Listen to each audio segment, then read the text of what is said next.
قلم ہے آب لپا مدح باقی ہے،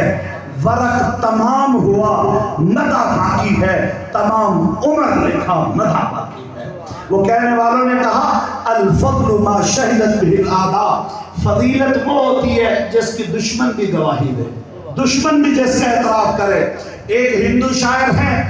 وہ کہتے ہیں ہو جائے کسی سے عشق چارہ تو نہیں، صرف مسلم کا محمد پہ اجارہ تو نہیں۔ ہر کسی کو اس ہستی سے، ایک انگریز فلاسفر ہیں، مورخ ہے، انہوں نے مائیکل ہارٹ غالباً انہوں نے ایک کتاب لکھی 100 ہیروز، جس کا عربی ترجمہ بھی میت ابطال کے نام سے ہوا۔ اس میں ٹاپ آف دا لسٹ، سر فہرست 100 دنیا کی نامور شخصیات اس نے لکھی ہے، غیر مسلم، لیکن سب سے اوپر جس ہستی کا تذکرہ کرتا ہے، آپ خوش نصیب میں خوش نصیب، میرے اور آپ کے پیغمبر محمد رسول اللہ کا ذکر ہے، حضور کا ذکر خیر۔ آدم علیہ السلام ابھی وجود آدم نہیں، آب و گل کے مراحل طے کر رہے۔ حدیث کے لفظ ہیں کنت نبیا و آدم بین الماء والطین، مجھے اس وقت نبوت عطا کر دی گئی تھی، ابھی آدم علیہ السلام آب و گل کے مراحل طے کر رہے تھے۔ آب و گل کے مراحل، یہاں پہ ایک سوال ہوتا ہے کہ حدیث پڑھی، حضور کہتے ہیں انا اول الانبیاء، اور ایک حدیث کا مفہوم انا آخر الانبیاء، حضور سب سے پہلے بھی ہے سب سے بعد میں بھی ہے۔ یہ کیسے ہوا؟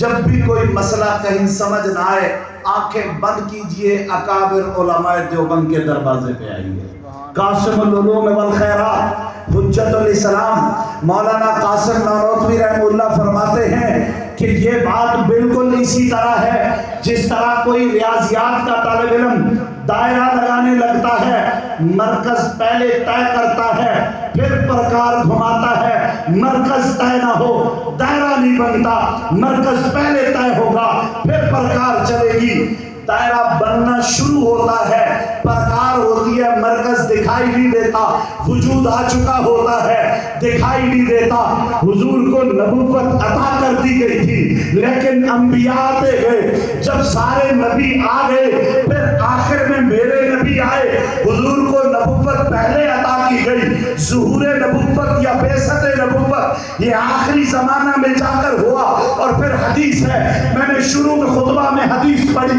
حضور فرماتے ہیں میری مثال اور تمام انبیاء کی مثال اس شخص کی سی ہے جس نے بڑا کوئی محل بنایا، محل بنانے کے بعد لوگ چکر لگاتے ہیں، کہتے ہیں بڑا خوبصورت ہے، بڑا شاندار ہے، لیکن یہ اس کی کوہان موجود نہیں، اوپر اس کے گنبد کا تاج موجود نہیں، یہ جگہ یہاں کیوں چھوڑ دی گئی، یہ اینٹ یہ پتھر یہ تاج یہاں کیوں چھوڑ دیا گیا، اللہ وزیت حاضر لبیرا یہ اینٹ یہاں کیوں نہیں رکھی گئی۔ حضور فرماتے ہیں کہ قصر نبوت، نبوت کے محل کا وہ تاج اور کوہان، وہ آخری پتھر، وہ اس کی مثال میری ذات ہے کہ جب میں آ گیا اب قصر نبوت مکمل ہو گیا۔ ان النبوت پر رسالت قد انقطعت فلا رسول بعدی ولا نبی بعدی، میں آخری نبی، میرے بعد نہ کوئی نبی آئے گا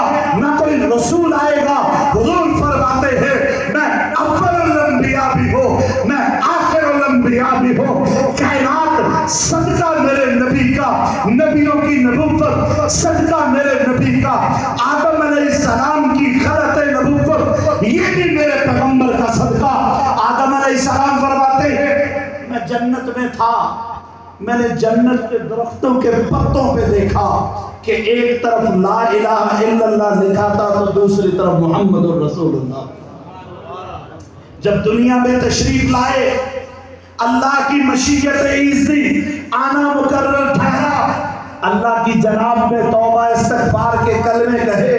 کہا کہ درود پڑھو اس قبلی والے پیغمبر پہ، وہ جو آخر میں آئے گا ہے تو وہ آپ کی امت میں سے، لیکن انہیں نہ بنانا ہوتا تو پھر آپ کو بھی نہ بنایا جاتا۔ 9 لاکھ کا تاج لیے میرے پیغمبر دنیا میں جلوہ گر ہوئے ہیں، آپ کی ذات طیبہ اور اس سے پھوٹنے والی ایک ایک کرن یہ ہدایت ہے، کے زبان اطہر سے نکلے کلمے اللہ نے حدیث بنائے، آپ پہ جبریل پیغام لایا، اللہ نے اس کو قرآن بنایا، آپ نے چکر لگائے، طواف کعبہ شریعت بنی، حضور ٹھہرے، وقوف عرفہ، وقوف مزدلفہ شریعت بن گیا، نبی کنگر مارتے ہیں، رمی جرات عبادت بنتی ہے، حضور قربانی کرتے ہیں، ذبح کرتے ہیں، قربانی امت میں جزو شریعت بن جاتی ہے، آپ پسند کرتے ہیں وہ سنت ہو جاتی ہے، آپ منع کرتے ہیں وہ گناہ ہو جاتا ہے۔ حضور کی زندگی کا ایک ایک پہلو نمونہ ہے، آپ جس طور میں دیکھیں گے میرے نبی اسوہ کامل نمونہ دکھائی دیں گے۔ اگر دنیا کو قلوب پترا کے حسن پہ ناز ہے، سیدنا یوسف علیہ السلام